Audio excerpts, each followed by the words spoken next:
gentlemen, boys, girls, likers, dislikers, commentators, new subscribers, old subscribers, just generally anybody who watches these videos, welcome back. So I am making this video for one reason and one reason only. I have heard on the grapevine that the motorcycle plus show extra, whatever, I can't even remember the name of it, is being planned for 2024. Yeah.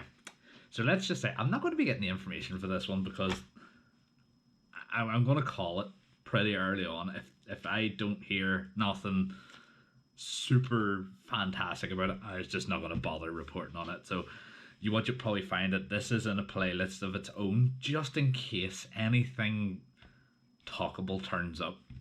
Now, I'm going to give five sort of hints and tips what they should do at this year's show, from my opinion.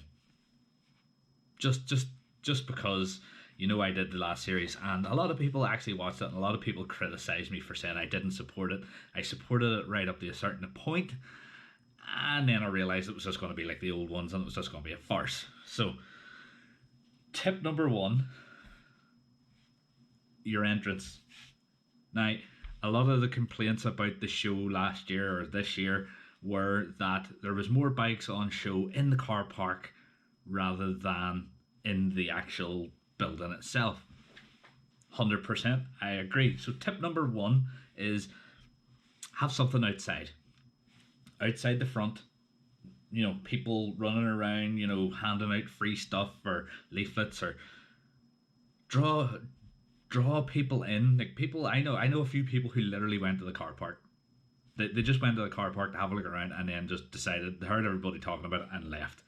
Have some people to draw people in. Have a stand outside. Have something outside for people to look at and take interest and spend a bit of time.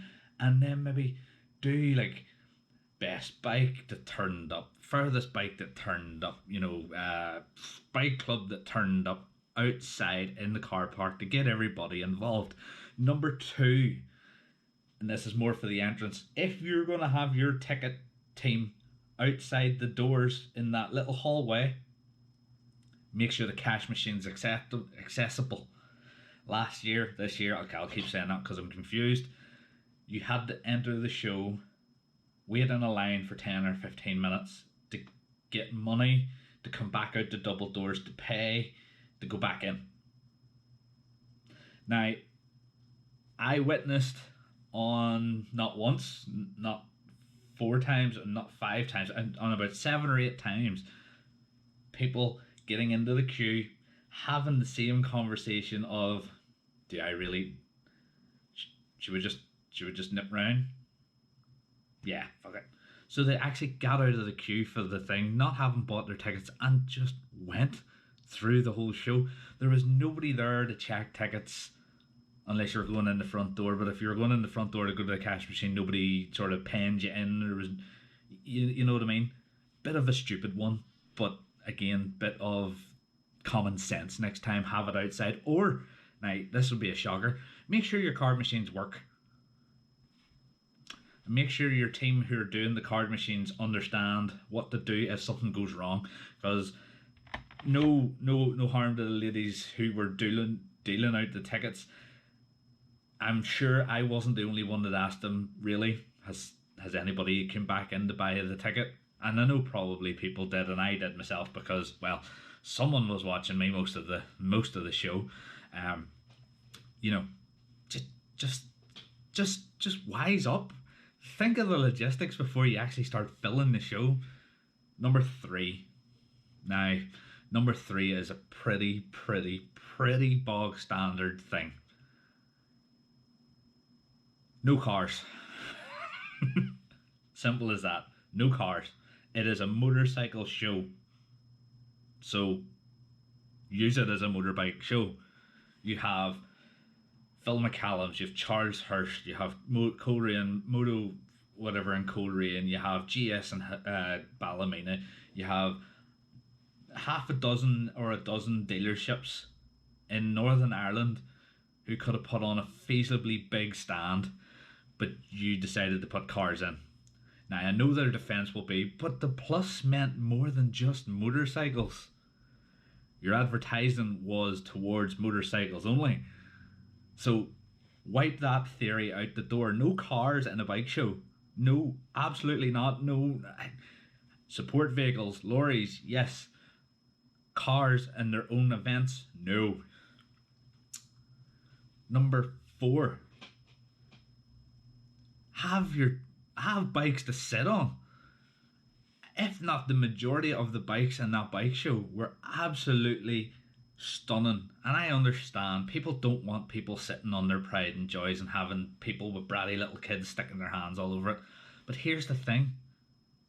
People in Northern Ireland won't travel to the NEC. They want to do it at home because, well, they're cheap. And I can tell you right now, the only stand that you could have really sat on a motorbike was Charleshurst. And even that stand was small compared to years prior. I don't know if that was a price and things. I don't know the prices and stuff. So it needs to be looked at. I know, having race teams and having stands with motorbikes there, that's all well and good, but if you can't sit on a motorbike at a motorbike show, what is the actual point of the show? There was a lot of race teams there, a lot of I know it was geared more towards the road racing and the off-road racing, and so apparently road cycling isn't a thing. If you're going to incorporate all of them, you have to incorporate all of them. You can't gear it towards this section of the community because it suits the committee that runs it. I'm going to say it because generally that's the way it was felt like. If you look at a lot of people on the committee, they have all got road racing, track racing, off-road racing, history. So who was dealing with the stuff that people could come and buy? Like who goes to Charleshurst and goes, hey, we want you here, but we're having it mostly all road racing. You need to wise that up. And number 5, just don't go with the general catering that the building gives out. I know there was a few other coffee stands, but by goodness, they were probably costed out more heavily than what the actual event was. If Fusions want to see me cover this now, if I do cover this, I am going to, how would I say, be sneakier about it, because they're on I'm getting a lot of flack from certain members of a certain committee. I will have to find someone who is willing to pass me across their information that they're getting, and then I can do the videos, because me signing up for the press list is only going to cause them to try and boot that out the door, because they're not going to get the press that they want from it. They're going to get someone's honest review of an event. And personally, this year, that event was too small for the Archon. Now, I totally understand there's a certain commentator on YouTube who did a good job. He did a good job with what he was dealt with, and now he's got his own podcast. But again, I feel like they're gauged towards people who are going to want to pay NEC money, and they're trying to get money without an NEC show. Pure and simple. So down below in the comments, if you want me to cover this, I wholeheartedly will. I'll put up a playlist and I will cover it as it comes. But if I think it's going to be absolute junk like it was last year, I'm going to say it. I'm not going to be the one who isn't going to say it. Now, I am going to a few shows. There's one in Carrick in November. I'm going to the NEC. I'll be filming that. I'm getting more involved, and there is something coming up next year that I will be helping with, and I am more interested in putting all my energy into that than promoting a show or helping to promote a show or indirectly promoting a show that just doesn't want to try.